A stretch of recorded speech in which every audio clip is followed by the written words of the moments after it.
저 전기부 파스에서 전기부 문제가 아니고 감투도 이는 타네 되나 토픽스라 role of agriculture in rural development khai khai bom boy topic se thang na thang bo thế in ko point na important to in meaning ra hai se we recommend che in ko point na point che pat in kam khai bom me hai bam ko point na che din khai ne thang chu chu just in how to introduction to ini bra phải I know observation kamam ga aram adi ga liang area chu ga sam tab din ga liang area I know pang ko agriculture se week chu chang chwang mi ngo pa le ja samai keng kam de kam ta kre mo agriculture se food grain atam ngam ngo ko mo chu ta mi agriculture se digital lo wa ju interest khai ta me kun ngo pa wa thai tin sa se sibu problem se de kam ngo ka tang bam lo solution se de kam ngo ka tang huang sui lo chu ko in just research kam lo ne ta ko poi ne phu pa bo se poi thai nik sha ding khai ne cho men the in thai ne din ne bra khoi men the agriculture khoi focus tuang ke khoi apu agriculture kam nom se khoi anu na ai go liam di ga khoi aram ga lia agriculture kam nom se pura da primitive style da apo pe ke na kam kham mi se follow se kam mo jo ta ti ta ago agriculture se modernize ko ngopam khai so ja khoi India se khoi green revolution wam ne mai di mai ram ra agriculture ko benefit e phang ja mai ra farmer mi lungwe ja la kang tin ja property mu ja mame akho ra resource bam me tu de problem din ke wo si de sa din da khani to khoi main tri ne din ne bra akho resource bam mo tu to khoi lo akho ka kha in da mungkin di hai tame luang ka ka khara blockade bam ja yu khat chunya blockade kang kham ga akho ra te chura ha mi jo saban ha mi jo si de kam lo sa akho production ta ma wo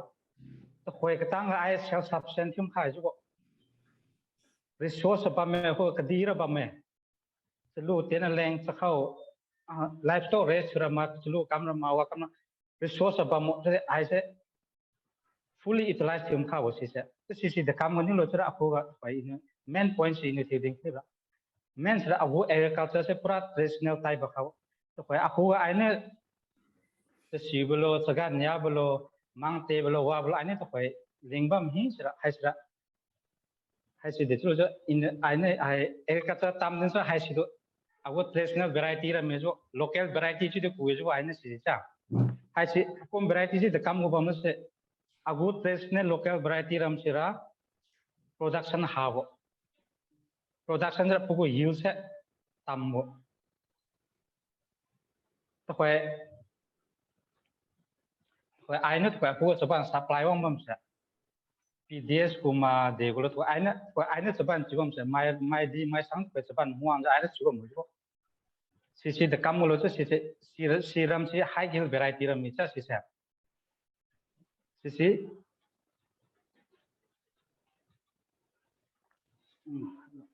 si ram si ko si high yield variety ram ni jo mai di mai ram lo to pura more agriculture se modernize ho ja production wi ja farmer me ke lungi la kang thin ja workforce create ho jo opportunity entrepreneurship ma labor ga ma employment opportunities agriculture ko mai di ra kam chang kam mo jo mai di tra in outside state te to ko akhu gar si de kam di su ko ka tang si de kam ngam ma lo se in ko de mi sa aira ago agriculture se modernize thim khai to ko ka tang da apo pe ke na kam bam zai je to ko tang pulo to ja upgrade thum khai jo ago agriculture system se cha si point khat second scenario ko aina to ko thim mam bo any crop bam lo cha rice bam di sui mangte bam di sui chaga nya bam sui si ago local traditional variety go ngas concentrate su grow me si yield how production kang kama bo si aina yield si aina sin pi to ko ta ko thim ba khai jo si aina growth ba khai jo kina clue in second problem dim se agriculture ga interest hawa me de kang bo thai ti sa samai agriculture lu ngam tem jo se samai kang phu jo ka tam ngam ga ta me bo kang ngo pa le ju ja si point number 2 yo akho ga barrier ba me cha barrier chu ra information how agriculture lam aku information je disseminate tu khai ma mind pi khai wa tam mo sisi barrier ba me sisi tu de koi na discuss tu kyu khai tu koi ne men tu ne sisi barrier hat koi aku ga barrier ka bam sin point ni khai bla le sisa aku ga tu koi aine lu kam ga aku ga tu koi aine thimam ra aku farmer aine aku farm ga thimam de implement bam di ekoi bam di koi aku kha de mechanize tim kai modernize tim kai siram di sa sisi khat tin aku ga aine suga nya ling be di tra si bam di aku ga cold storage facility di koi aku ga school facility di hai marketing opportunity aku ga hai to koi ini deju ga suga nya in production company ini deju ga tra si company bam de John kha like marketing facility di problem me sisi khat transportation problem di bam me khat skum lam di bam me se hai bu point hi se ni ba dingwam ga se hai se de chu so overcome kam silo chu sa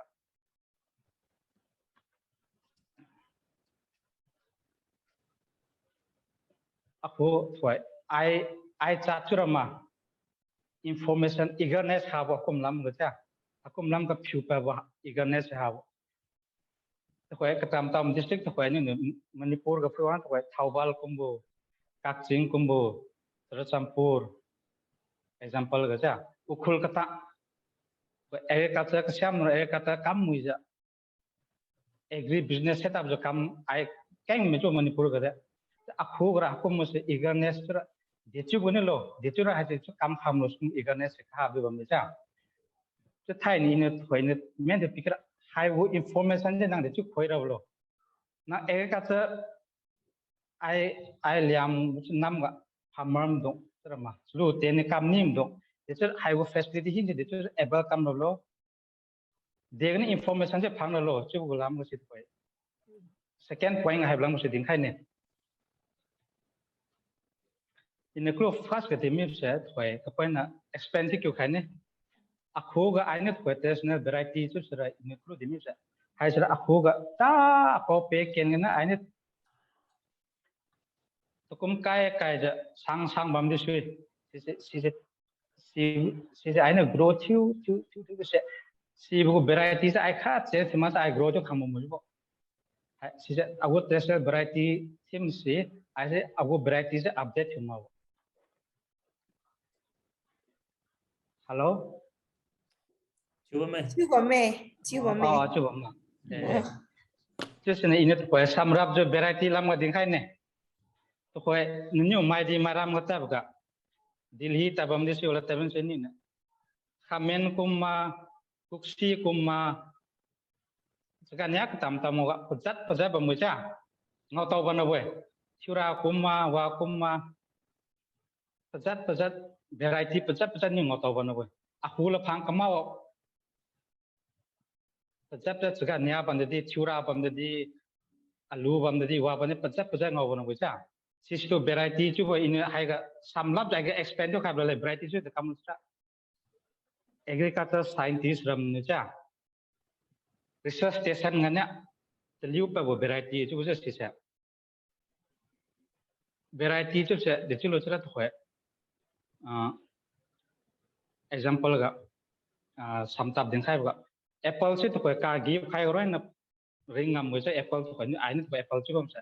mainly Himachal Kashmir kan ni wang bo chu apple example chu to khoi scientist dong thoi research kam me jo apple se de che ting ka chiu khai ga de wangam lo chu thoi research kam me ju ja hai se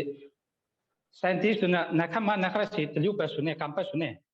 si kam pa na si do ai si do kam pa si variety khat pa ne chu ala cha chiu kum ne to khoi akho ga example khat tim ga saga nya ka cha meluang aku hili terrain ta meluang kem ju ja meluang area ga wa mui kama ga nyu ba me ju aku ka example ga sa vegetable ka example lo ga cauliflower chu lo example chu ga si meluang ga puangam la ju chi to khoi ra scientist variety tu pa me ju meluang di puangam variety cha to khoi siu chmiu ba rice from the day rice me to khoi November ga link sui bo rice it ko liu pam ne ju scientist si hai hin so variety chu no hai se opposite hai se variety se hakum variety se apu ga kum variety information ju wang ma bo cha apu farmer ga si knowledge ha bo ju variety se ju selain no ai go ago variety to ai na thim mo local variety ku si bang sa pabang khat ga na kg khat po lo chu pabang khat na ai ku si kg khat phang ju pabang khat na sam pabang khat na kg khat phang ra where I improve variety and improve variety. Latest improve variety हुआ bang खरगने केजी मियू पर बुझो bang खरगने केजी मियू पर बुझो जा इसको छाई कुम सुधा है improve variety चु ना सम तब चु दिखाई बात है वो knowledge सी आई लियाम को अखोर वांग ताम मखा कुम मोपा बुझा कुम improve variety थीम से तो है अखोर supply वो मुझे super fine मा कम बालों को supply वो मुझे आई हिंस improve variety ना hai si disu chira I would rise I would just use it 1 hectare kan ya selain example ga tamai ga ling tamai ga awu bang tamai ga kusiu 1 hectare area ga selain kg kai khat production pangam ju example ga tamai wo area ga agu traditional local variety si hectare khat kg kai khat pangamra nang improve variety si huang nang ling ga improve variety ra kg kai sum kai dai para bu ju sa hai si khat improve variety si khat na apu gara technology de kwa ba khat bam ling khai chang ling khai mu sui ma ju cha hai improve variety ram de ling khai lu irrigation pi bu fertilizer pi bu cha management hai management package of practice chu bi bam me cha hakum information de deng na phang ti ko kwen wang ne ti to kai men ju ha ji ding khai ba le kon ju cha ju se hakum ba ko package of practice information de wale cha tera aku ga agriculture department di son mukum di bamu jadi aku mau information kum ti wang de ngau ma ge cha second point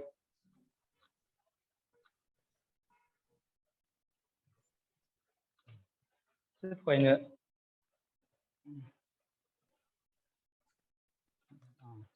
third point ne din ni third point ne dikin ni lam ba hai se ai fu ga ai na mai do farmer kum nai na pau do pe ngam ni we nang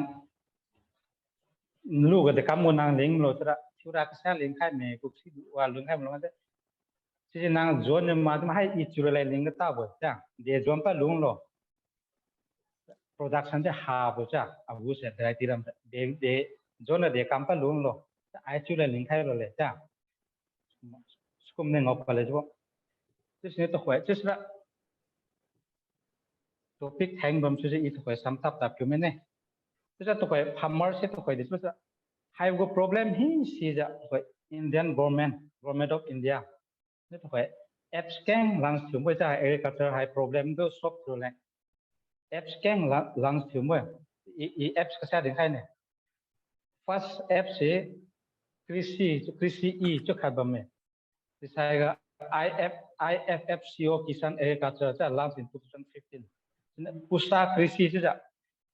Modi ne perform sana launch 2016 ga cha hai bo importance de lo cha farmer khan ne hai bo कृषि pusa ga app sangu ba ga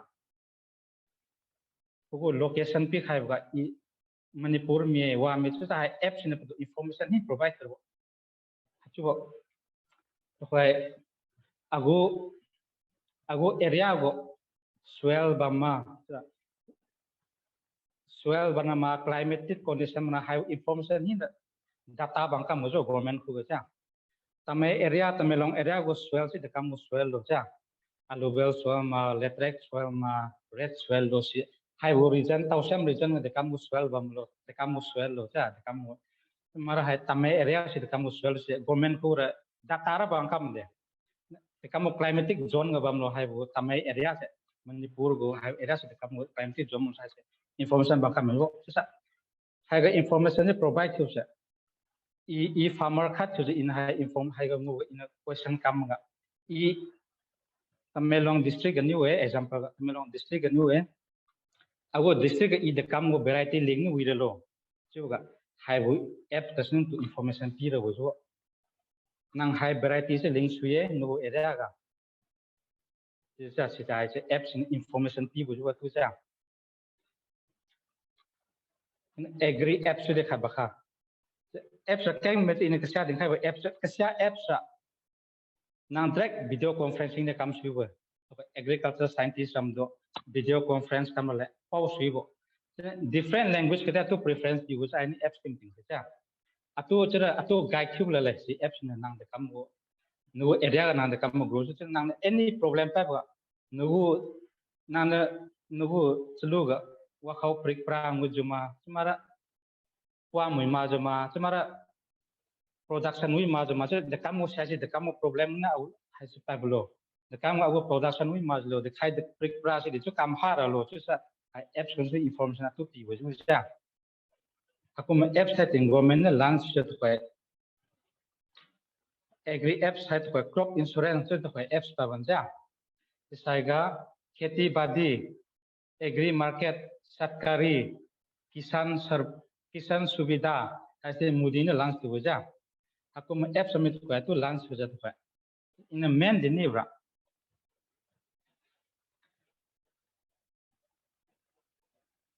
कोई टेक्निकल चीज़ दिन क्यों ला दे कोई ना जनरल चीज़ कोई ना है संभाप नहीं खाने as a farmer in example in a farmer kat cumulo i farmer kat de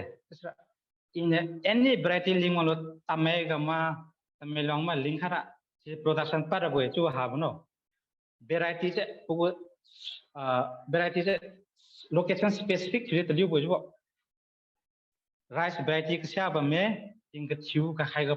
wangam bo cha variety sa na agi khai ga wangam bo kasian red soil gadi puangam kasian aloe vera soil ga puangam ja sida variety tu mo jo sisa sibu information ja ai simara ai tu ai ship de ai improve variety tu na ko link hai ta sida problem mo ja sin information ja dar kai ja ko sa information ja apps ka pi ro kom information ja hai se khat chine to ko ahu gadi ba me to ko any information nun ni ba आइने district agriculture office का तब का सीधे अतो गाइड खाना हुआ चा plan health clinic तो बंबई डिस्ट्रिक्ट एग्रीकल्चर ऑफिसर का एवरी डिस्ट्रिक्ट का प्लान हेल्थ क्लिनिक बंका हुआ चा केबीके तो एवरी डिस्ट्रिक्ट का फार्म साइंस सेंटर तो चा हाई का इंफॉर्मेशन से बंका हुआ ना हाई का चा अतो इंफॉर्मेशन पीर हुआ जो हाई का ना नांग द काम वो लिंक स्विप लो जनवरी का ने हाई मेक तांग द काम लिंक स्विप लो मेक ना हाई द काम लिंक स्विप लो चा for every crop set da ai huga puwa kamau da ai huga lingam kamau crops segan nyahi for aku wang ling sui mu plam na variety pa krem ni chu cha for segan nya ban di ta fruits bam di wa bam athwai aku ga cereal bam di rice kumbu maize kumbu cha wheat bam di hai hin se thora ting ka thiu khai de pwa sui bu agi khai de pwa sui bu cha dui diwang bo float ko ang de pwa sui do me cha to ko asam ga variety khat pa ne rice bo ko bang su do pura to dui ne cover chum de pa su kwang ngam me production thing ngam me cha flood resistant variety da me cha akumo variety se to pa ka me jo aku ga de kan akum variety se hungwang lo ne kan ai de apos ni ba me ai de hung na kamang sui bu cha ai de variety se huwa na production se pangam ba me jo yo chuklu ne dime kum ne pa production technology se point problem ra ba me cha pu lam na hakum variety hin sa ka point na irrigation kum fertilizer cha mo pagang na ba ma sa ka point na scientific method ne grow chi bo improve variety ram se cha aku ga pai hai to pai improve variety ka point na scientific method se grow chi bo knowledge ba me sa hai knowledge de ne phang lo cha including kimi sa apps kari phang lo boy including kimi boy government modi ministry of agriculture wa farmer welfare launch ko apps ko sa mara kbk bam ra hoga every district kbk bam ra district agriculture office bam ra cha asia research center bam ra hai hinga information ni phang lo ai de chu go through lo cha sometime kbk ga ngura sometime even the scientist mara subject matter space ko amna agu field gade visit hu ni kai ge thiu khai ro cha even district executive ta gade gai ge thiu khai bo cha ai shin no hakum mo ebel thiu ma wo cha ma ko mo khat som di ba me cha te tu have lang point ni ka cha khalen cha to in khoi tan ni na main importance ra chu ra khoi ai wo ria go nam la me da in no kon phong ga thiu ting in mình nhiều từ nào từ tiếng nào đó chúng ta luôn cầm một pháp năng để chú invest rồi cầm rồi chú as là càng hà sẽ sang kêu cũng invest rồi nhiều cầm cái tao của chú chứ thế aku rural area aku ga năm sih apa na financial problem di bawah macam agriculture invest rồi agriculture more nice itu sih investment orang mulai macam investment se darkar tang darkar boy agriculture aku rural area ka agriculture invest ro lan sa se investment se boy government ne boy siri pi ba me tu sa boy nabat sa National Bank for Agriculture and Rural Development has needed every farmer who want to start sa farm enterprise haurama mara any farm business setup juga loan scheme people loan in a low rate of interest per annum per year has it quite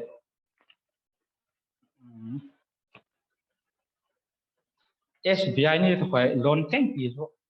nabab book din sa green card green harvester green track warehouse isaiga SBI ni de crop loan kisan credit card tractor loan drip irrigation water loan tang piu mut dairy loan poultry loan fishery loan land purchase scheme na khu ga chalu ha sa kadi ha sa sek tang ru lang loan ti chu cha SBI Krisak Udhan Yojana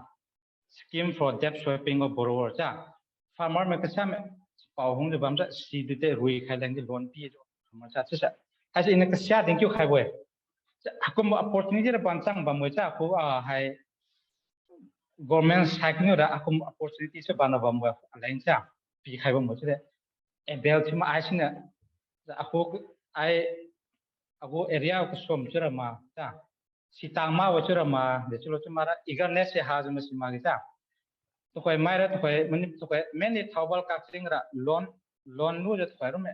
business agri business setup je to kang thing me jo to koi ain infal valley ke to consider thura cha keng me to koi Spain mushroom ga to koi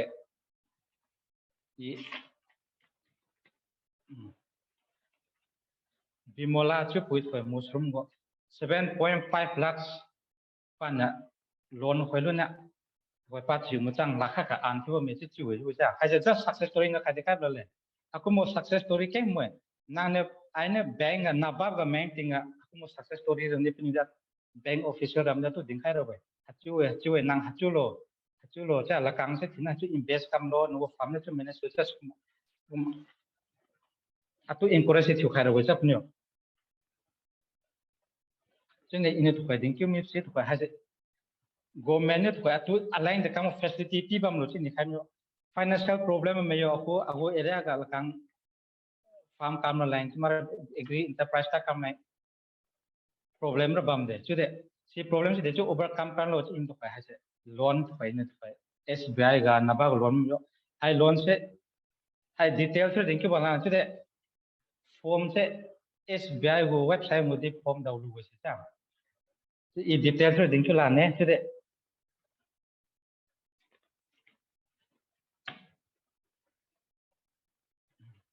sam tập ra sẽ đi khai cái tàn nè chứ tôi phải close phải loan rồi đi khai nè sẽ opportunity pi bam để government nhá lên cha sẽ lùa cam rồi mày lại opportunity pi bam này sẽ loan pi sẽ chứ nó close ino khai thì tôi phải FST tôi phải upload pura guide thì buổi cha nên ago area cái kamu link suy lo hay area cái kamu i hype suy cái kamu link suy lo the kamu variety link ni we lo cho information sẽ đi buổi through apps cái này nè go sheet ta okay improve variety high yielding variety go sheet some that I order comes to you cha apps na to facility yung to government ni cha ai central government lang so app som de mo cho ga cha including kimi ba atu sit tang pi ju cha no area ga wi ra bo sit ni pi ju ai sik akum de thoi including kimi app facility tin sui e thoi bank ga loan pi om facility tin sui cha ai yo mla go ma ga che sia khai sne sia solution ra sui lu suma ne mani ni thoi sa cha den khai bo cha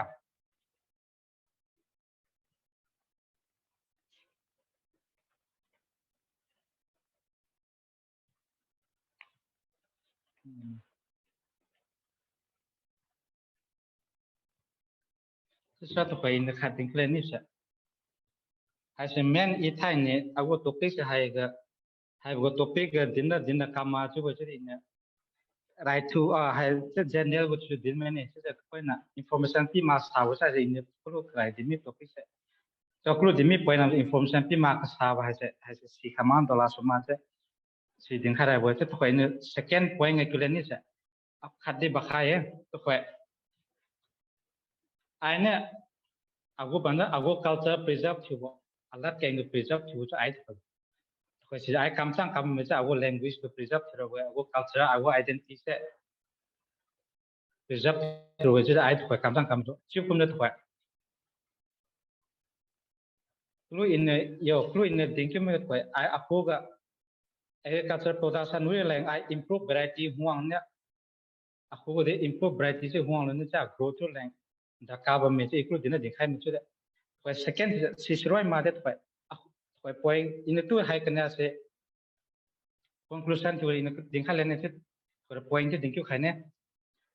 Koi aku kapa mo variety ram se hai traditional variety ram ma local variety ram ma ja hai sto ani ne jam plazam chu koi ja jam plam ja aku wat koi rice man to koi pajat me cho ko rice variety ja to koi kon phung ga tamai area ga ni de variety ken me cho rice pajat kharai ma jo pajat me cho chumi chu se pajat me cho ko rice variety ja se hai variety si de chu cha aku variety ram se de chu cha Puilo, aku berarti dalam satu koi. Sekarang ni apa manusia cema manusia mampu manusia Shopee ma delo anything any crop sa. Aina pura meluang macam link hati ala item ni saya. Aina puisi kuison le macam pa. Pakau kau main cuma makai belas ni sa. Link halu aina wang ni cuba. Dui pipa muma rai. Har pipa muma rai. Prik perang nguban deh. Wang am ni cuba production pingam ni cuba sa. Saya aku buat kamu aku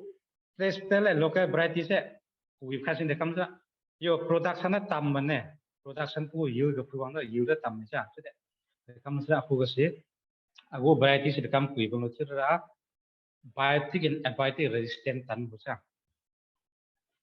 tu juga lingkah di pualu busa aku variety nam busa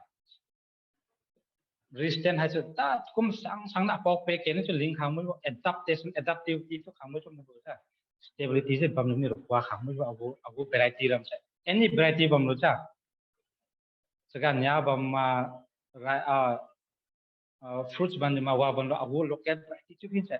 aku mo khada bam busa ta hai si de kami tu ko government hai si tu de kami concentrate tu hai si tu anu no plant genetic resource ku ya hai se plant genetic resource aku local variety se ai de kan concept tu dar ka bam lo se in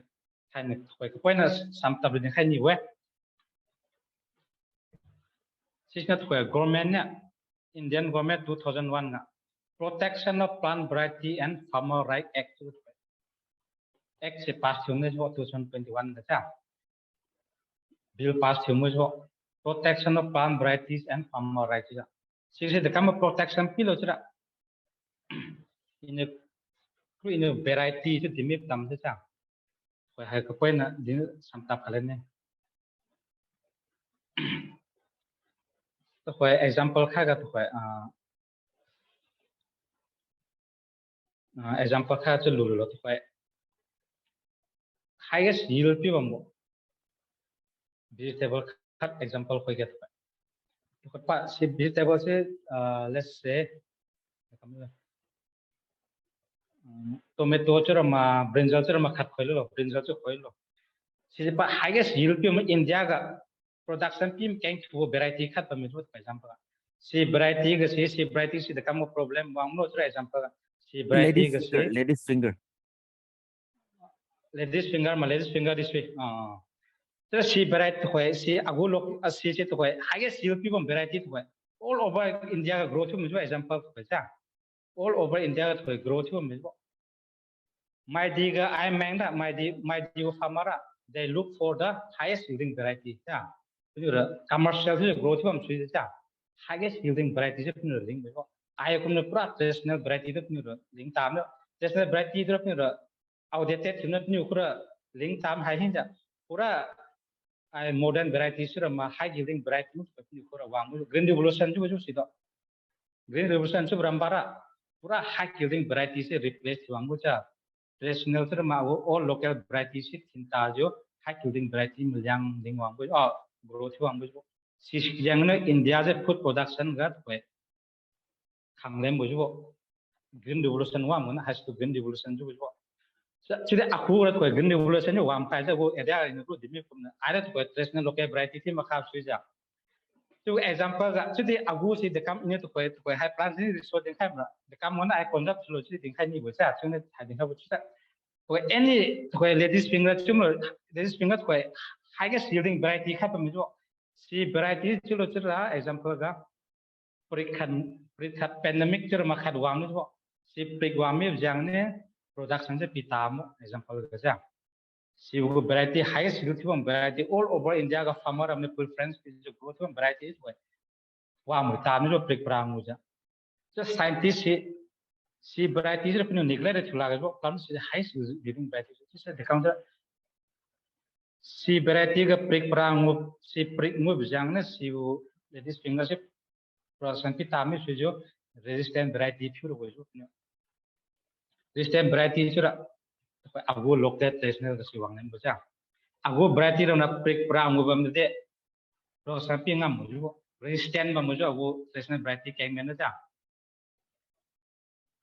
biotech ting chu bam de agi bam de ja prik bam de wa bam de mu de resistant chu ngam kha bam agu variety ram ja chi wi de to hoye klo go improve variety chura ma klo high yield variety ram any problem wam ga de chlo chura agu traditional local jam plazam cho koina cross thi go de ja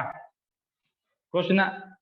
agu variety ga resistant ka bam bo jin se transfer thi khai ba wi improve variety ga si ja chu sa wi improve variety se klo prik prang go bam si resistant chu ngam men go pa de resistant chu len lu bu ja jin se transfer thi le le crossing ka mo sa hybridization chu tam cha agu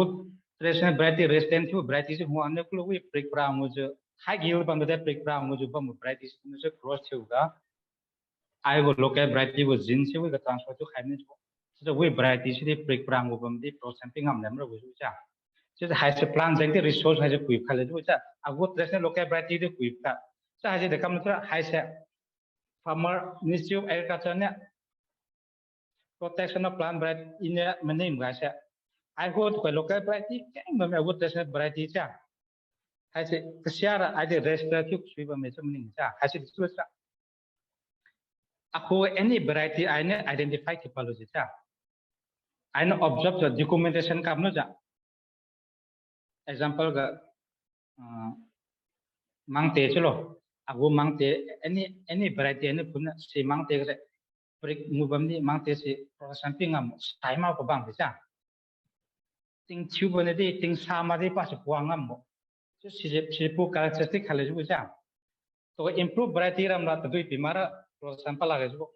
na fertilizer khamar production pa ma ga ju agu traditional variety ra yo production tam nasna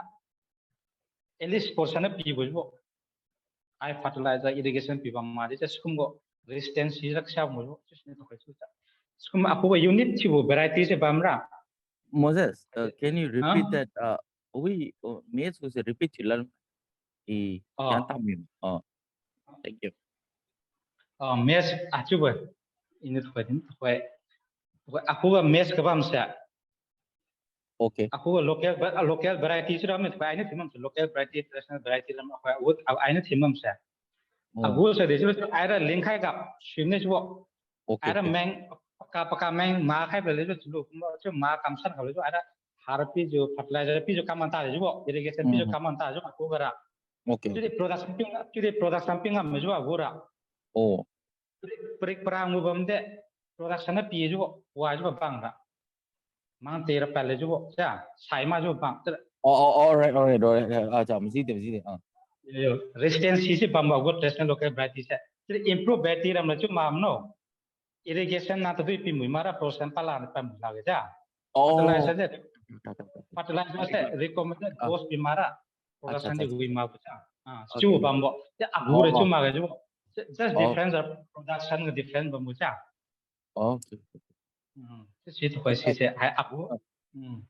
That makes a lot of sense. Thank you. Please continue. Sorry to interrupt you saying my piang to sorry. You think about Jan Tamu ma you boy no. Hey, wam. Yo. Ini di mazda bim je. Itu tu kai. Sisina tu kai. Hai si decu kai culo. Sisa aku variety se documentation kamno ngam mu cha ai cha. Ai na aku variety ai liam area ga mang te pajat deju bam mu cha. Rice pajat deju bam mu cha. Hai mang te si identify thiro bu cha. Hai mang te sira hai kumpunga hai lingba mang te sira pri ngubam di production ping am ja pri ngubam ni babang ke sai ma ke cha example kha hai mang te sira ting sa ma tu bi wa ma ban di puang am ja characteristics identify thiro bu nang any variety unit to variety hin se se unit to sa I register to ja wo variety sa register thiro bu sa plant protection of plant varieties and farmer right to say as I register buga I variety si register ngum na bujo tera hai wo variety go data hin se wi khang bam na bujo sa nang no variety kha nang no example is na awo mang te variety kha ni register thi me hai awo mang te sira prik hai pajat padai mu prik mu bam dia wo mang te sira kwangam sai ma bo ja resistant ba mu chen nam si wo character su ko na register chu khai ne chu so today any scientist from outside any scientist pa phải mang te to phải high yield thi mang te bang ka sa ka prik mu chu sai haw ne chu ni ko dimu sa high yielding variety ram ra skum disadvantage ba mu ja prik mu de resistance is have a local variety mu sa any improve variety high yielding variety to bang high yielding variety sia se to phải prik mu ju sai haw ne chu production pi tam ne chu just scientist de kam tra pnu resistant thi mang te phiwang no bu chu resistant thi mang te bang se phiwang no bu chu just nugu sinang ko register kam khai mi sa kru ina ago mang te asra high prik mu de sai ma boy puanga mu chu nang register khai mi do se pasin chelai no pasin nugu mang te se lumni ne chu pa ma nugu mang te pnai we ko improve variety high yield thi variety se cross sirop ta mu ju sa cross improve kam no le ju se de kam chu nang register thi mi se ja pa ne nugu mang te go sit se pa ne thimaga to share sa piro ja go profit sharing ja has a plant science resource has a protection of plant within farmer right to have hang go go ja so khachen community conservation chu de khaba mi ja this is de chulo chara any jam plasm register thimu jam plasm aina concept this wi ja ago local jam plasm I register thimu se example ga aina ago mangte bandiswi rice bandiswi dejo aina skumba jam plasm apo kabam local varieties aina register thulnya aina pura concept thu cha si linguist wi bujo so si concept thu ramra de kam no si darka wa no pasa any research line darka wa ja cha pasai hai ga ke point ne point confuse ta bi bar ko me point din samta ka ne Coba, supaya include repeated sudah dimam in a high yielding variety itu sedih tu lo cara high yielding variety ramra original variety mah itu hari saja scientist ne research station gama different plan huang the different parent huang crossing kam it liu pe wo jo aku local ka pam berarti po pe ken no kham berarti jo sira para artificial ma ga jo hai to kai new berarti ram crossing kam ne cha improvement gana kai research station na crossing kam jo berarti ko jin na jin transfer to kai sin improve kam it liu pe wo jo kai high yielding berarti ram cha chu be de chu lo sira so mo ke mo pnu pu this is to any improve to any improve not a high yield variety any disease mo buga improve variety sira para production pita pingam ta lem no example kha pingam ta me buga chulo tira production pingam na le cha production pingam ta ne jwa se pingam na le chulo se phải hay jam plus jam cái phải wang lem bu ju sa jam plus jam ne phi wang lem bu ju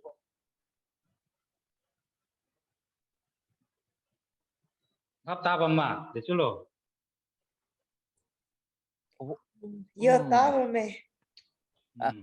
I hope everybody understands what. Yes, yes, very interesting. Moses, very interesting. Yeah, very interesting. Please continue. Just ago local business variety go se itu kai dimam se hai te point conservative ro da kara bu ja just na hai akum di bam me ji din khai bole just hai se India government has support bu ja NBP ja di bam ja National Bureau on Plant Scientific Resource ja hai se de pura local variety akum register to variety ram store to bu has a farmer register variety bam se plant breeder register variety bam se has store to khai bu at least in our variety register to bu ga any tamai area ga farmer khan ne bu plant variety register to bu seed store to khai bu plant se register to ne ju ja any scientist research purpose bu seed dar ka wa me ju par bu seed ga important characteristic to me this resistant nama ja water logging resistant nama ja heat resistant nama any resistant ka bam ga si se ago ai register to ka mo seed si property banda si de timpi wan le mo jo ago se timpi wan mo jo si ga si sira ago in register to si ga align de profit sharing bam mo jo ja kasi din thai bale in klu in farmer right the kamuna ago ai de ago personal local variety ai si de kan register to si blo de kan ai register to ram ngam lo sa kasi ni diwam lo le ja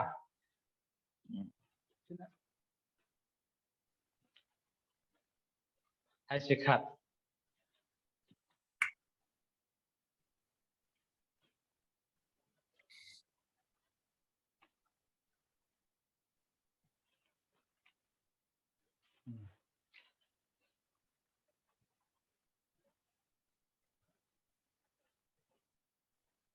si kami chune to ko second point ni walem ga to ko a ho ga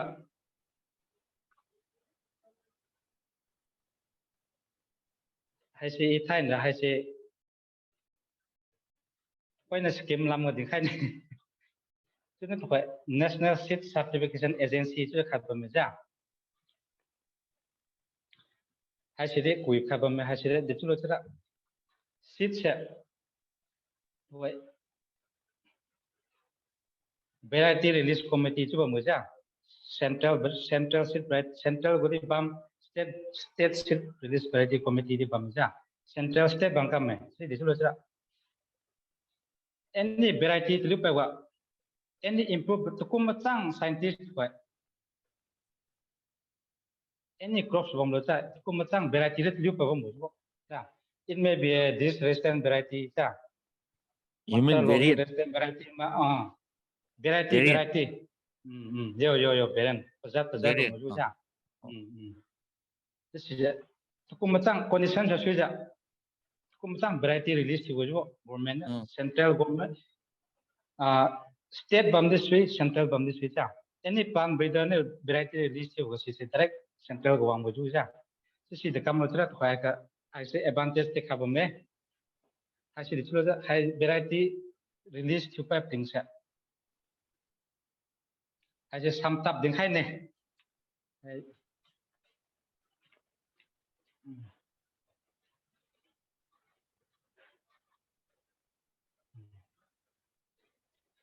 example khác điểm này nữa tôi phải TSP xin nhiều chữ văn nữa ra true potato seed chú sẽ alu sẽ cái mình là chữ vừa chứ grow chữ vừa chứ vậyผมsẽ bị phá nó sẽ chữ vừa sẽ grow chữ vừa chứ tôi phải đấy potato sẽ tôi phải seed alin de pan nó seed pan nó flowering kam the seed production pa le jo thay tính sao seed production pa mới jo thay seed thế thôi sugarcane ni thôi seed pa le jo sao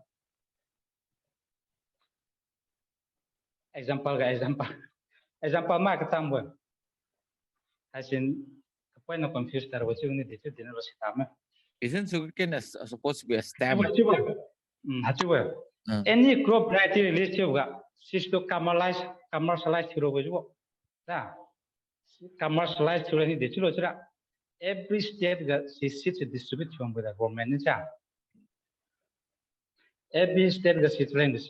distribute from ni jo the state gạ sis distribute from ni jo sis commercialize through với jo cha clue variety sample to commercialize through ni jo release to pan jo example gạ bắt tao mà sis distribute from thing si để cho ra ai sẽ si của để cho ra vậy Nagaland là sẽ cắm sang cắm mà Nagaland là sẽ cắm được farmer cái sao cho nó si cái nó profit thằng đó cắm sang cắm Nagaland cái sẽ vậy tan mà hay sẽ production technology cái sao để cho ra vậy này cái liệt cắt khát được hay này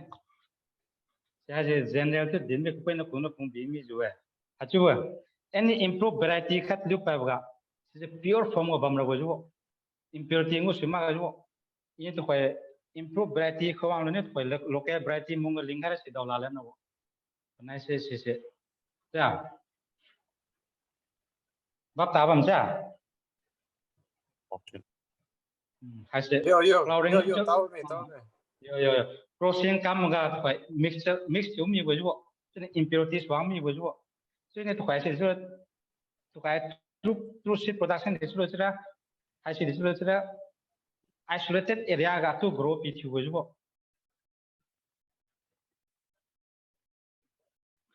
Isolated area ga growth lu nya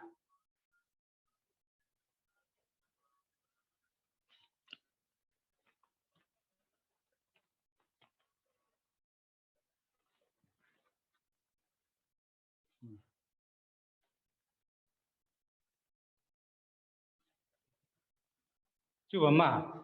isolated area ga growth lu nya aje aku area ga kung bira wes cha jadi Nagaland na kamam se in ko na dinda ko na expand jo kai ma se dinda dim bo de chulo chra aja pura isolation ga ne growth hi bo improve variety se si de kam no impurities mu mar len cha genetic purity maintain chu bo da variety improve variety khat hone na ne local variety mung ni kara nai bo ga cha cross fertilize tu pinja flower khai ka tale ju cha processing kam we natural process ka de sini sini improve semua mukha ba mu sini isolation distance maintain tu sini seed production kam mu ju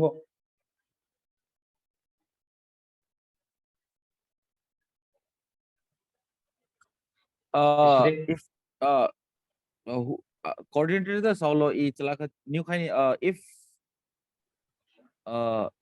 everything is like consanguineous, then is it healthy? Betul ah, cuma. Not Yon Betul tu ah. sensei. Oh, betul ah. If everything is homogeneously consanguineous, high yielding variety of seeds, when they are breed together, is it healthy for us? High yielding variety no sih poin selunga makai pa. High yielding is domesticated and then like RNA modification of S5 RNA, let's say one gene. So plane which RNA manipulate tulusai aliu new we to high yielding example mangte to is it really nutritionally really beneficial for us? Yeah, see, point one. To high yielding, to in the high yielding, high thing to come the variety set, high iron content, high protein content, so variety for a planet user. Fiber. Example, to very too many has with it. Tobacco ka sap se kam la nicotine chu chemicals ne sa wo very tup se cha nicotine chu chemical me ju tobacco ga se to ko bit kan se nicotine te ko tangam me ju cha tobacco plant without nicotine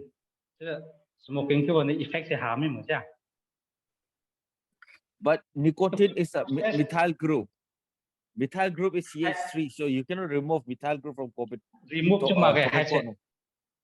remove chu ma ga ha se de kam lo che in ko ha se ra yo ha se to ko in dim ra in ko dim ma ha biochemical process ko ni wa no cha ra cha se to ko every chemical bano every plant every wabam has DNA gane gene gane wa mo jo ya Yeah, but there's gene se kam to ko ra biochemically ko ra gene se ko pa ngam jo se possible is what ko ra gene is a very biotechnology ko tissue culture ha hin se de ikru in improve variety in ha hin je jalo dim ma la se da se point scientific tumor se general se ja dim la to biotechnically ko kam na to ko si to pa ngam jo Okay. Hello. Yo, Yes. to why interrupt cuma zaklo na question hour gason question di menu ni sa menu lo. yo all right. Chỗ tôi quay chết, à vừa chết lôi khai ra, quay người hoàng lên trên question hour cái calling thế chưa? New video boy. Q&A kan ya. Chỗ tôi quay này điện thoại mấy tôi quay, seed production cái đấy, interest from ra, register cầm nó giờ, ai seed production cái đấy giàu siêu vậy sao? Seed khác, seed cái company đó, up to free seed from improve variety up to free cái period vậy sao? Ai seed align benefit bamucha just as I register comes any new variety wamga align thangum to I variety si cha si se khale cha si include si ding ki wala ns sarke si wacha si de apoga improve chara akumo bamme ji ne dimla le cha apoga ra aira ago area ra kam khai mai ra kam plan bam chiri ne dikhai pale cha has the in last point as the ding ni boy has the bamme cha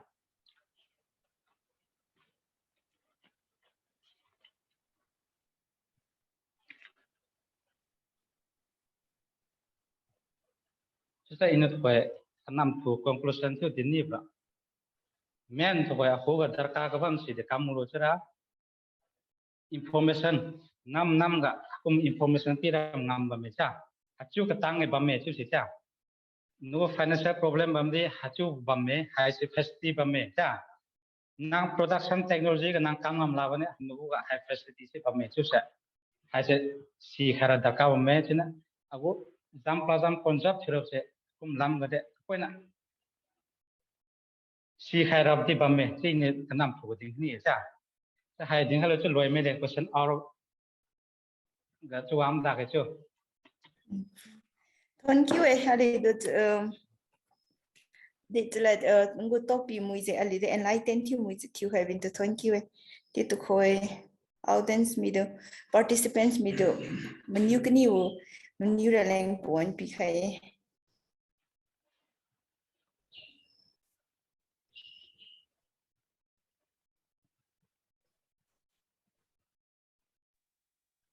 I have so many questions, by the way. Even you this swimmer, when you guys this. news lo khoi dam new ra point In between ga even you guys say mau mende mau kwa kai lo natural kwa kai lo chu din ma this sweet was that so. And by the way, congratulations for being an assistant professor. I have one thing. What about hybridization then? hybridization let me explain hybridization. Hybridization is a crossing between two genetically different varieties of plant. Yeah. No, no. Let's say that two high yielding species, and then we yield it, and then two high yielding variety cross come high. They're all the high yielding now. So, but if a high yielding variety has become example high yielding variety has become susceptible to certain disease, let's say. Oh, okay. Disease movement high yielding variety Okay. disease movement If they are susceptible to a disease, you mean? Yeah, if they are susceptible to disease, still then we cannot neglect that variety because it is a high yielding variety. So what scientists have to do is he have to bring a resistant variety and cross them, hybridization, so that the resistant gene can be transferred to the susceptible variety. But gene can always be epigenetically modified, no? Yeah, this has a hybridization to process hybridization in hybridization to transfer a resistant gene to a susceptible variety. It takes almost 10 to 15 years. Yeah, has a process. Are you sure about that one? Yo. 10 to 15 years of time away. Choose new biotechnological process. In which altitude? Resistant genes identified. Yeah. And the fight in which altitude? In which altitude? Where resistant genes identified genome mapping from molecular marker process restriction enzyme mapping population any variety of mapping population genes identified has a resistant gene has hit resistant gene has identified through sequencing. Sequencing. Just in a resistant gene in a high yielding variety substable production resistant gene the resistant gene pure local personal variety on them local personal variety mostly resistant break brown with the what you effect how will go resistant local germplasm example just a scientist the comes resistant genes identified molecular approach process came identified genes transfer to particular gene segment we plan ectoplasm mediated transfer system BT cotton several flavor tomato I think to transfer to look Isn't it made by you guys only? All tomatoes, all brinjals are made by you guys only. Yeah, you had a breed hybrid Is it beneficial for us? I said Pamara production No. Production. I'm not talking about the productivity. Beneficial. Effect high. I say the biosafety is a particular human health, animal health effect at least 3 to 4 years. Because whatever you guys create, there is a methyl group, and then the methylation causes a lot of cancer. No, that's what I'm questioning. You see, advantage, disadvantage of a so defend that one. Defend that how the methyl. The articles can you dim rat BT farmers make health consequences dim with you. India way back 2005-6 huge protest environmental sigurami. India BT cotton growing a lot of genetically modified plant organism transgenic plant so how cut with genes had to Russia got rice Russia region ka sabon do flood one tan bo si flood one jang new sai chamiu ram se kwa ta mi bo chira tu dui sin pura cover tu mi se sai kam mi bo chira scientist i ko sam ngan ne na niu sa kha wo jin se pa pa ne miu hai bo bo ja ni chamiu se tu dui kwang am bo bo ja hai da barrier se cross chu la le ja That has Okay. all How? been adopted in the Philippines. That hai thing sira is also, hai sira biotechnology ko wang bo bai sira ja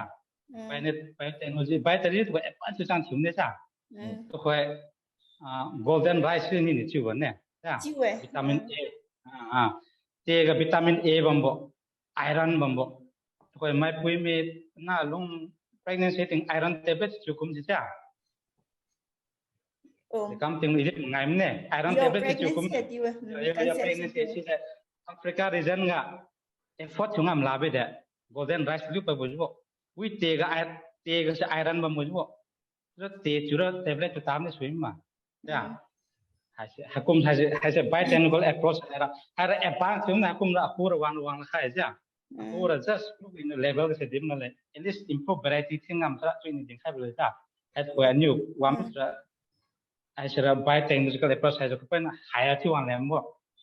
Kisa nasi din nong tiang question kam niu ne ali kula angang wadi wo ceban na min zan nong ceban na mi thon zan nong ka kulong lang ka ba min yu ceban na mi ka plastic zawe dia controversy ti win ping bi ti bi ping ti urang keng di nam ga ba me ti mani pu go angang wadi ga sika plini ceban ko pa sera the du gam pung sera float kambu ti di bi ti kai min din da 45 rice ti ku ti kulong lang ka ba min ping ti nasi go din mesan kha 45 rice ro wi wa ba ne seban wi wa kulong lang still din krim ba bu seban tap da sa me bram se wi pin na mi khai na tliu pa le mo bo lu ni tam bi ro bo 45 rice है plastic bande bana ba masira adut le thibla le seban huang ma mai siam dun ya adut le thukha le chide government ni thibra sira pila ba ne chide adut le thuje ja wa sapai pan ke huang le thukha example ga siga mai ka siam na adut le kum thukha ni ma cha mix thukha ni skum sita de government go thujra skum ra khai bla ma chide mani ni chide klo 45 right chide sira plastic ra ma bo tiyo Tang siapa 45 rice itu mana sih 45 plastik dah mahu. Okay.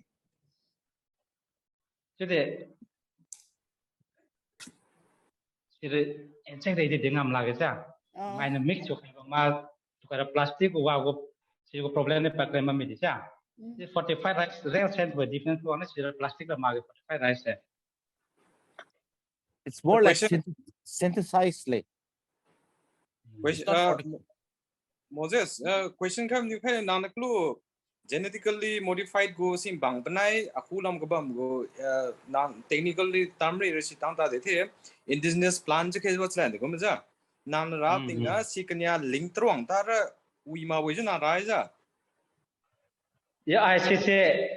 just link trong na uima weju se. just thing say just number wise number ira approximate menu ma wija chlan kum bo mai khang kha piu ne plu jam konphung ga ling matinga konphung piu khan na ling tinga si se plu jam khat ga tro na ling trong na size ra ma ma ra khang kha piu plu jam khat ling khang kha piu se variety khang khat tam kum dar sui ma khang khat plu tam nu ma ga ling mana chum la ling dim ta okay acha mara hakum ram se natural losmai hulam daire misinformation gum de palen rawja yo mix to mimi bo okay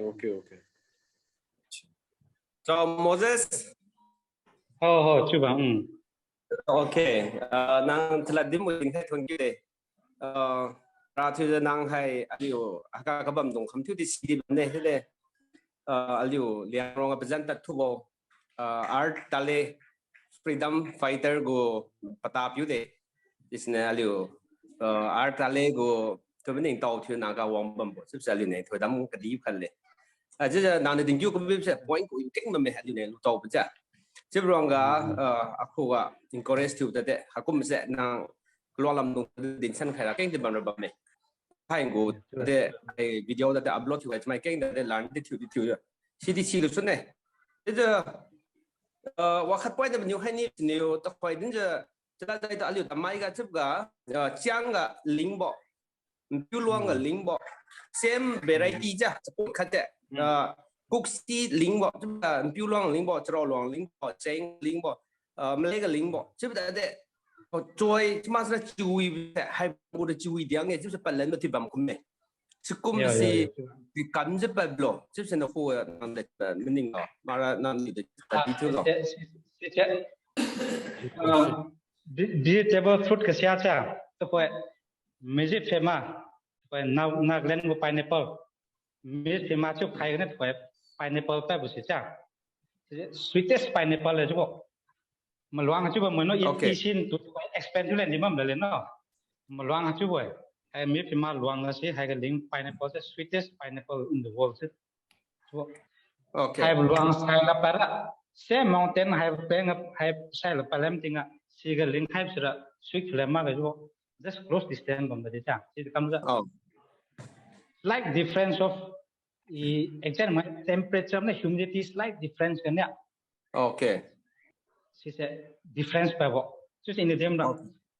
in the machine swell condition ga de ba me cha swell condition ga de ba me humidity climate hin se ba me cha hai ga ne pu grow reproduction se depend ki bo swell ne plant nutrient pa ba mai cha sunlight kan ne photosynthesis new food production kam ma cha sunshine nami pa me keng diam khai nami pam kam pa ma tam bi khai ti jo ka di da this is a grow ma taste ko se different pa bo cha skum de ba me cha swell ga ma climate kan ma humidity kan ma cha difference pa ba na bo ai na go ning ting cha pagai mam chang ba me arama dim no nei cha aliu khoi king bam no pra thu jo kem len ra outside lang lung ta no kim keng ba me che da di kluan la chang kam sa aku mahai aliu theology ka tim no ra cha nam tur kum ta ta le ba turing cha group thu ja mara mai khamdai mi kum ja na liu kum da de tat ma dok law ba me kum se ta ra de encourage tu khai nam de ta me ngon cha la ding hai ma dok law ba kum hai na liu scientist dong la cha maksara aliu tamai area lam ja liam go area ga kum knowledge high the thai na hai first time do se wi chang wi encourage tu chang tu thank you okay modest acha we de thank you de na clue din wa mi de agriculture hai se very important sa liu deng sa aliu go economy growth to go hai se begin bam sang bam ti bo agriculture hai se to the aliu go trend aliu khalam trend hai se agriculture lam attention pi bo se chama hai se tambi wang mi be wang mi de pi bo se bam mi tu se aliu ho hai bo instead of improving instead of agriculture on kamuisan khang ma za kummi bo se cha se factor okay what are the factors responsible no observation ga ti boida cha se na that is one question and another is aliu go indigenous variety to hai or say local variety to hai aliu for generations tin wa modong se with some input from scientific method we go yielding go product hai se kam king bi tiura production hai se king bi ra leng kam sui bu ma rather than like say importing other varieties ali go indigenous hai se kam king khalu da say now people we organic tubo masara organic market hai se demand king sang king ma mature cha ti di ali hai se product hai se hawo se ali hai se ali go local product hai se improve thura like king san khara like manure to matma se debu jai kam sara buira bulo hai se na dun jati janu view share te khata hai nang klo right to them se agriculture ne the kan divi tamilo chu se chu cha chu sera apho ga agriculture kamam se to many profit ma ga ju in the group first point se revenue generate wa ju thunga ma ju apho agriculture se main point khala chuna most of our farmer sera apho agriculture kamam ra we nam ma pelung sam bung ju kamam se se de chulo jap ni ko ga investment financial program de ba me cha invest thunga ma ha bo se the second point se in a collection ni wam ga cũng để xí để chịu đầu cái chỗ investment hay rất nhiều cái xem là sao mà cái sang rồi thì invest rồi hay rồi chứ lu tham là second point cái chỗ chứ sao in cái nó cứ second mà xí overcome cái nó cứ cái gì tham như vậy scheme loan government của bấm cái nó cứ first point cái tham này xí khai lại chứ sao hay xí ra chứ vậy thằng khách khán nhà là cầm hậu khám xí ra thằng khách khán nhà là loan coi như scheme about agriculture sẽทำให้เรื่องค่าขันยากรรมวิจ profit กำลังทำละทำไมใช้ได้จะ pro ที่ต่างเต็มแล้วเว้ยจ้ะ just start ที่เราเล่นทำไมดักกาบอมจ้ะเชื่อมเนื้อ loan ค่อยจะว่าค่อยจะนี่นะ simple จะค่อย modern variety มาว่ามาควงจะมา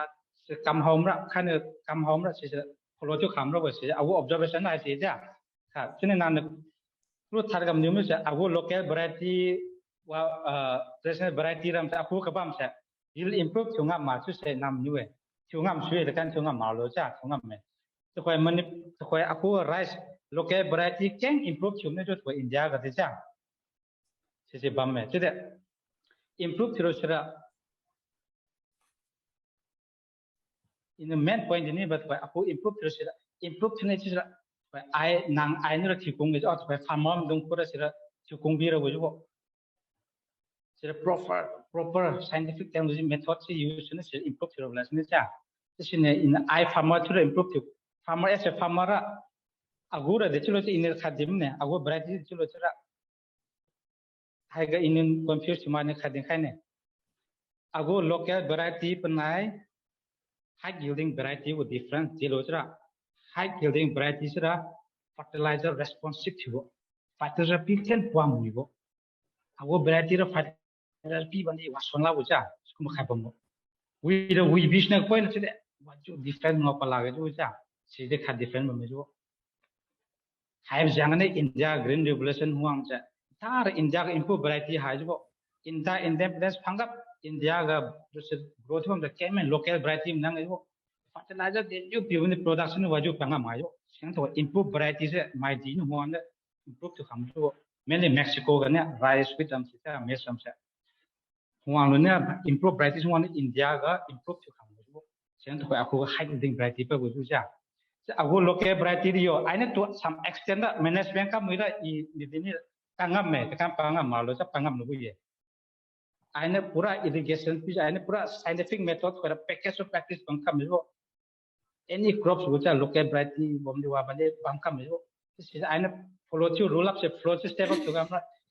improve ช่วยกันไม่ใช่เด็กแค่นี้有第三还叫 boss question 看懂我没对啦干股这个年还扣牛公布人农这么在么当波么顶波是个人咪是干个的话了 season to do 不然咪 local market 个的 demand 个咪是个人咪是 domestically 啊留的cultivate 咁水嘛丢 question 看叫 boss 到我们是还人呐干我ไอ้เนี่ยไอ้ตะการคำดูแลมาคำมาไปไอ้ก็ตามไปวิ่งตะปอยน่ะมีวางเนี่ยกูใครเงินลิงก์มาไอ้เด็กไปจ้าตะปอยน่ะสิวันเนี่ยวิ่งตะการตะปอยสิอันนี้เราตะปอยจะกูไปกันกูจะเอวกับฟีตะการคำสุมาโนไอ้สิจะ domestic anything จ้าอะไร important ที่ไอ้ตะการ domestic คำสุมาโนคำสุยกูวางไอ้กู last scale มาไอ้last scale production คำนี้จุดที่เอาไอ้เนี่ยจุดแรงคำนี้จุดที่สิ่งการคำสมัยคำสวยจุดที่ดีสิละโอเคเดี๋ยวกดอะไร close ตั้งขึ้นมากับนิ้วแค่นี้บ้างใช่ไหมนิ้วแค่ไหนนั่นเด้อ question any question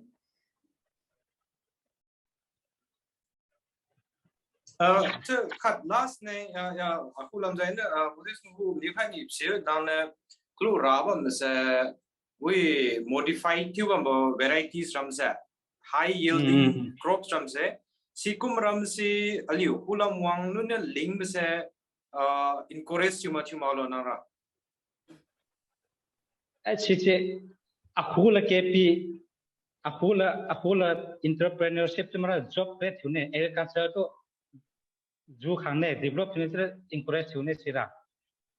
high yielding varieties हुआ हम सब सिरा production हुई रहो जो commercialize तो चीज़ जो है क्या commercialize तो तेरे profit पांग जो जा farmer बंदे हुआ बंदे Okay. At the same time, at the same time, high building lo commercialize lo jida agu jam plus jam de concept hero ba chulo in de cha agu lo ke berarti site pura kamha mar cha concept Dr. Moses, agu mukum gra messing with mother nature is never a good idea. It's a good idea maga. It's never a good idea. So into question khat dim ne. All right. Into example khat chuja. Example what India ga cha so hai sin into question khat in India ga independent phanglo sai ga cha India ga famine wang ga so mai chu sara ha ja cha country ka tam famine drought ra agu production ji wi tam mo chune tam western country ra mitin jo India ra kum kulunga 70-80% population sai kam lo jo ta bring ba wi ja lam ra food production is short to India ga. No, I mean, if that the situation after right after independence, right after independence, India ga all the crop that were growing are of the traditional local varieties. Yeah. Production we ma bang bojo. Point into main point one is what into advantage din khai ne disadvantage din khai ne. I don't know. Just India ga to independent phang sai ga India to sara ha won wam ne jo. Juga MS Swaminathan cuma father of Indian Green Revolution. Yo. India was father of Green Revolution itu MS Swaminathan Normal Balok new father of Green Revolution itu di puri gitu saja Normal Balok nya Swaminathan ini India was Green Revolution father of Green Revolution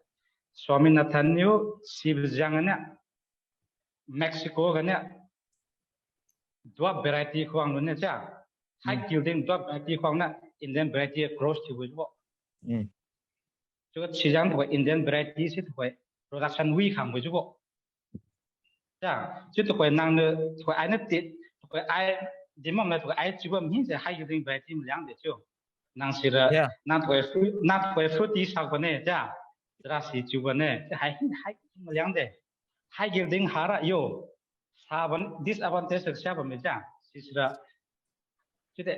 main chujara hai je hara daro dolabo aku ga food scarcity bamro yeah no our point here I mean like going against mother nature is never a good idea general term ga tin bela I'm like chusina to sustainable agriculture kamu mother nature de disturb to the law ine jine to dimu jo ko high yielding variety de khwang sue ja ase abu traditional local variety de concept lo ju if we do the hybridization and high yielding thing then what happens with the other crops season to ko idim ne yo consequence ba me ja to ko Punjab Haryana UP ja ko nan ke ga to ko South India Andhra Pradesh chulo Tamil Nadu chulo hai ga to ko pura penur agriculture se improve variety yang tinwang mo jo sian to most of the local or traditional variety are lost no more ling tame se ha me jo ja thousand of local or traditional variety are lost in India sa ha me jo pamna si se prefer to ta mo jo phamaram sa khai for improve variety milang for growth to prem to ma hin se ja nobody prefer local traditional varieties now production high everything is about commercialization and money yeah this the advantage the come has a food security that to people me ja have jang ko anu self sufficiency attend to food security this to ko nan ai na ko den clue go ko improve variety ko pa kam if we are to go back to our local traditional variety like before yeah has anu sufficient 20-30% population the fit ngam ma ga si condition me ja I say the menda disadvantage the bame sira I ha chuma ga bame improve variety jang ne thoi disadvantage keng wang da be ba khai ja genetic erosion chu tam khai bame ja ase scientist to to genetic erosion ne jo improve variety thim jang na plam na crop hin se ai din khang le na theng den tu ni sam ka da advantage bame disadvantage bame ja si che nang di bab ta ja chu de kamma de dola bo ja ai si de Tisra tiu. Okay, one last question. Dear Moses, to thank you denang chaladim waiting khaja. In a question menu khani bo khatsena to hoy aliu hybrid go seed go any the scientists will release the seed and for the scheme to hoy aliu din khang kamine. Tudi do those aliu kilong nam pamendong se pliu they are illiterate about all this kind of scheme. So first thing first will be like awareness kumbo timasai kumbo camping kumbo campaign talza kumbo se aluleng picking bamsune. This is one point, and the second point is that scheme kumbo pabo se pliu the tube one notification palo or how do we apply or in what way do we need to apply?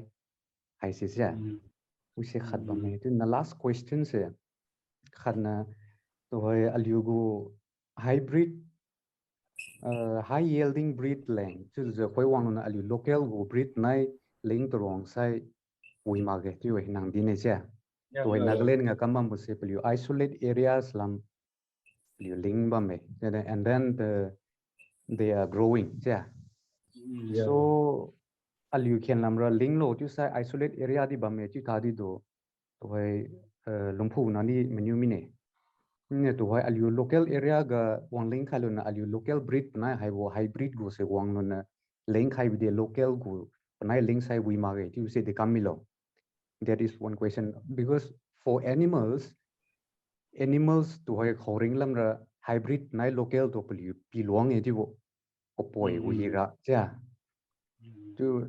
plants my animals go high got the difference from high. And then one last question is hybrid go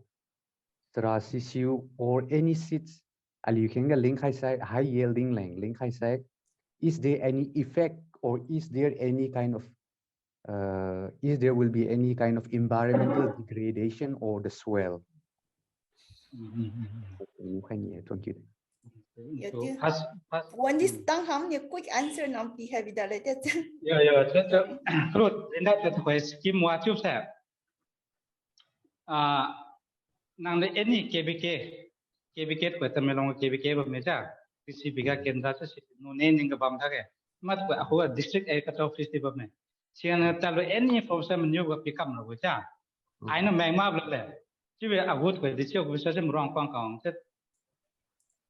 Office my one some wrong Kong. I to my one with that. Now any Ministry of Agriculture website portal move ga. Now new to the clue has some of the apps download to my ministry portal move with the information to Pankam with that.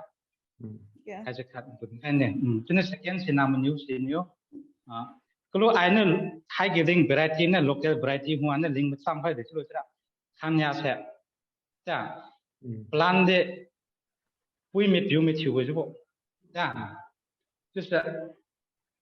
clue none the local variety, but night clue high giving variety and local variety same Mazang Misra. Mixed to me local variety of staff high yielding and women. So high yielding say production with Alem no bujo.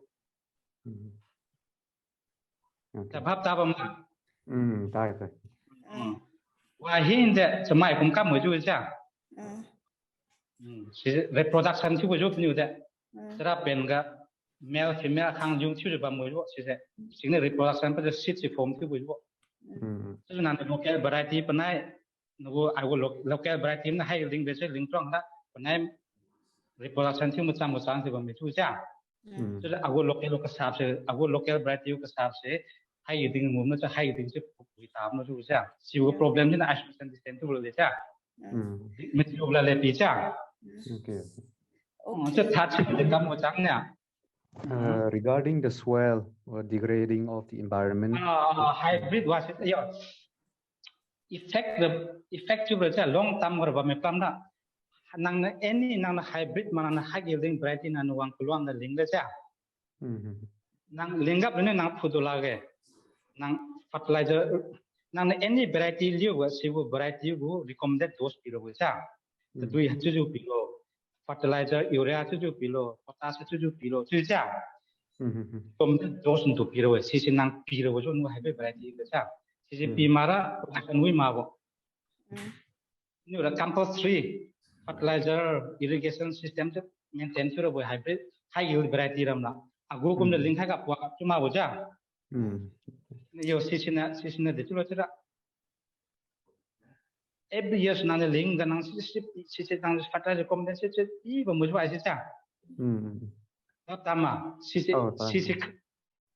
sisi roi ngi pu effect itu ketam lah. Yo, you Ketam lah sorry. sih expensive Interrupt tu lah. na. Okay, thank you. Ali si mai go daily Liangmai go account mi de policy pung sini agak tengam bambu sia. Yo. Topic interesting tu sang tu ED kai di participants mungkin di menu hai ni question keng mana boy. Jadi individual tu je menu bamu dah ke pu senior thay ni leng dah kan you. Loi kai dah kang hai bu talk hai si YouTube kai di khai khang na boy. Long lang kabam bestiar kang hai bisu ye. Di loi kemaga haluji kai labo do be board of thanks be the point pi khai. Okay, thank you there, Thobam. This is a thanai aligo talk agriculture lamga din mui din khai za alilang peging bambo information pi khai piu Dr. Moses Newmai to. These are thone khai sa alilang peging bambo go discussion to master topic khadde. This is a din kumi kumza aliu khoga hai se agriculture ga self sufficient tam is a surplus paza commercialized chulek hai se di peging bambo thaimen ai covid we lockdown kumbo khakmo wang ting sedi tiura aliu mai ho dependent tiu gap tibi ka tiu sa se sa we ga to lesson king na si tiu peleng sangam kam sola ma dawla de tiu go realization dik sera wang me di bam tiu boy sena aliu ho ga di hai bo hai kumbo information hai se so ngam kam de tiu sa lak za chriu za kamna kambam tiu di bui ra kampama se hai se aliu ho ga lack of knowledge bam busy way tiu se ngau pa de se jingna Moses go hai se mo din ko mi bo hi na hai se aliu mai dong kalong bam dong specialist lo ngam kam za bam me dong lek hai se peging bambo go topic khade klo me song di din to ni kum za hai se kalong am di campaign ta la za hai bo information hai to share to khai sa with yang ne nang to hai bo go line ga ti za expert khat ti za bambo hai se de ju khawilo aliu community lek di ti za no responsibility di bam de nang ni na long thiu khai za aizat maleng ti za ha kum bo we rabo talk di ti za arrange situations we seron ma za nang ri bam nam ga di ha kum bo peging bam bo information hai se ti za campaign ta la za kam khailo ti bo hai se di na to request thiu khai boy ti za di za thone nang di nang la bam boy ti za ti di aliu na Liangmai foundation na hai se talk hai se pi khalo ti ting nang di na chun wi za willingly nang di a ti khai za hai bo talk nai wang thai nai ti za wang tang khai za pi khai jing sun to di za thone best wishes Liangmai foundation so future link ti za tin tau khai ti za wang za ba mai participants me dong ti za wang za interactive khai tam me dong question menu khai za aliu go talk khai se interesting pi thiu khai bo thiu to di za thone aliu hai rang za bam hai se na liu hai participants zau ma sara peging har boy se jing na liu tiu wang za zau khai wang padam lo cham khai jing ro di za thone ti za tim tau khai boy ti za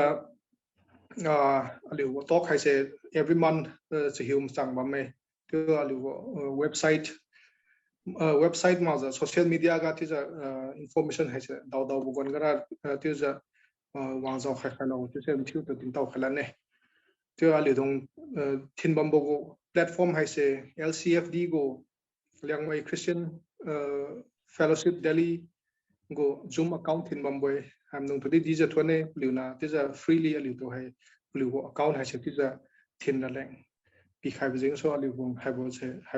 Zoom platform hai se ti za liu program pazat ti za organize za thin za bam boy LCFD to di za thone ti se din tau khala ne thon bam to di za thone nang host chi mui thiu khai za ti za wang mem thiu to di za thone hai ga so thana na ga loi khara kam mi khe thiu to di za thon de